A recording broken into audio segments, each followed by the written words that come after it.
কেন্দ্রীয় বাহিনীকে হুঁশিয়ারি বিতর্কের মধ্যেই এবার মহিলাদের রুখে দাঁড়ানোর ডাক মমতা বন্দ্যোপাধ্যায়। শুনেছি আইটিবিপির ডিজি মেয়েদের চেক করার কথা বলেছেন। গায়ে হাত দিলে অসম্মান করলে মেয়েরা প্রতিবাদ করবে, আপনাদের উপর হামলা করলে একজোট হয়ে রুখে দাঁড়ান। বড় সভা থেকে আহ্বান জানিয়েছেন তৃণমূল নেত্রী মমতা বন্দ্যোপাধ্যায়। এবার কালকে পরশুদিন নাকি আইটিবিটি ডিজি এসেছিল কলকাতায়, বলেছেন মেয়েদের পরীক্ষা করে দেখা হবে, চেক করা হবে। আমি বললাম বাংলাটা কিন্তু একটু অন্যরকম। মেয়েদের গায়ে হাত দিলে অনেক মহিলাই হোক আর ছেলেরাই হোক, মেয়েদের দিয়েও যদি গায়ে হাত দিয়ে অসম্মান করো, মহিলারা কিন্তু মুখ বুজে থাকবে না, মহিলারা তার প্রতিবাদ করবে।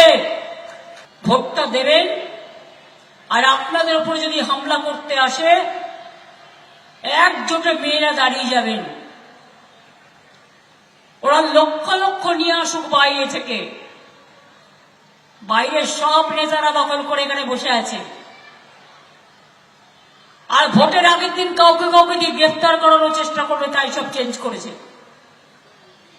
তৃণমূল কংগ্রেস কিন্তু মাথা নত করতে জানে না, লড়াই করে ছিনিয়ে নিতে জানে।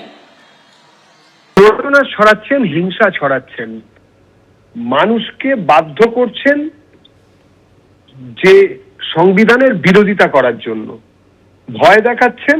এগুলো বন্ধ হওয়া দরকার। পশ্চিমবঙ্গের বাঙালি এই জিনিস বরদাস্ত করবে না।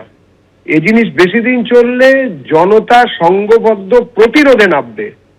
তখন যদি আইন শৃঙ্খলার কোনো অবনতি হয়, তার জন্য পুরোপুরি মমতা বন্দ্যোপাধ্যায় এবং তার সঙ্গে নির্বাচন কমিশনও দায়ী থাকবেন। কেননা মমতা দেবীর এইসব কথাবার্তাকে কোন রকম ভাবে বন্ধ না করার জন্য নির্বাচন কমিশনকে মানুষ কিন্তু দায়ী করবে।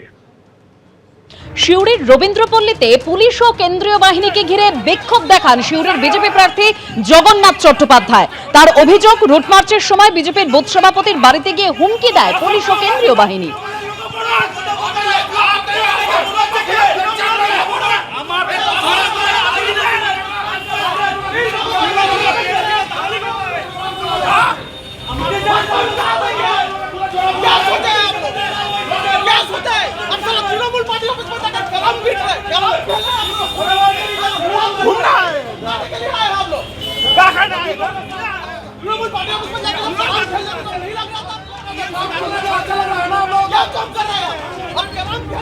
এবিপি আনন্দ, এগিয়ে থাকে, এগিয়ে রাখে।